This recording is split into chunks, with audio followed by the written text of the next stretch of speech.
TTD పాలక మండలిలో కీలక నిర్ణయాలు తీసుకున్నారు. అత్యవసరంగా సమావేశమైన బోర్డు సభ్యులు బెంగళూరులోని శ్రీవారి ఆలయం నిర్మించాలని నిర్ణయం తీసుకున్నారు. అలాగే కేంద్ర ప్రభుత్వం నుంచి తిరుమలకు త్వరలోనే 100 ఎలక్ట్రిక్ బస్సులు వస్తున్నట్టుగా తెలిపారు. లీజ్ పద్ధతిలో సిఎస్ఐఆర్ ల్యాబ్ ఏర్పాటుకు తిరుపతిలో టీటీడీ స్థలాన్ని కేటాయిస్తుందని క్లారిటీ ఇచ్చారు. అదేవిధంగా అక్షర గోవిందం, హరికథ వైభవం, భగవద్గీత అనుష్ఠాన బోధన, భజే శ్రీనివాసం, వననిధి, గిరి జనార్దనం, సన్మార్గం వంటి కార్యక్రమాలను నిర్వహిస్తామని బోర్డు పేర్కొంది. ఆయన ఒక ప్రపోజల్ చెప్పారు. ఏమనంటే మీరు టీటీడీలో బస్సెస్ కావాలని ఎవరో అన్నారు నాతోని, కాబట్టి నేను 100 బస్సులు మీకు ఫ్రీగా ఇస్తాను సెంట్రల్ గవర్నమెంట్ స్కీమ్ కింద, అవి మీరు అప్లై చేయండి అని వాళ్ళ ఫార్మేట్లో చేయమని చెప్పారు. అది ఈరోజు కూడా మేము బోర్డు మీటింగ్లో డిస్కస్ చేసాం. ఈఓ గారు ఇప్పుడు దాన్ని అప్లై చేయబోతున్నారు. అప్లై చేస్తే 100 బస్సులు వస్తాయి మనకి. దాన్ని ఎక్కడ చేయాలి, ఏంటి, ఎలా చేయాలి అనేది కూడా మళ్ళీ దాన్ని ఎలక్ట్రికల్ బస్సెస్ ఇప్పుడు మన దగ్గర 10 బస్సులు తిరుగుతున్నాయి పైన.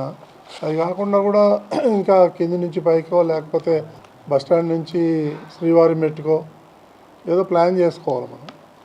ఎక్కడైతే ఇప్పుడైతే ఆటో వాళ్ళు, ట్యాక్సీ వాళ్ళు, మీకు అందరికీ తెలిసి నిలువు దోపిడీ చేస్తున్నారు భక్తుల్ని. దాన్ని ఎంతవరకు మనం తగ్గించగలుగుతామో అంతవరకు మనం దాన్ని కూడా మనం తగ్గించాలనే ఉద్దేశంతో ఆయన చెప్పిన దాని వలన మనం అప్లికేషన్ పెడుతున్నాం. సో అదొక మంచి అడ్వాంటేజ్ అవుతుంది మనకి. సో అదేవిధంగా అక్కడ కొన్ని తెలుగు సంఘాలని కలిసాం.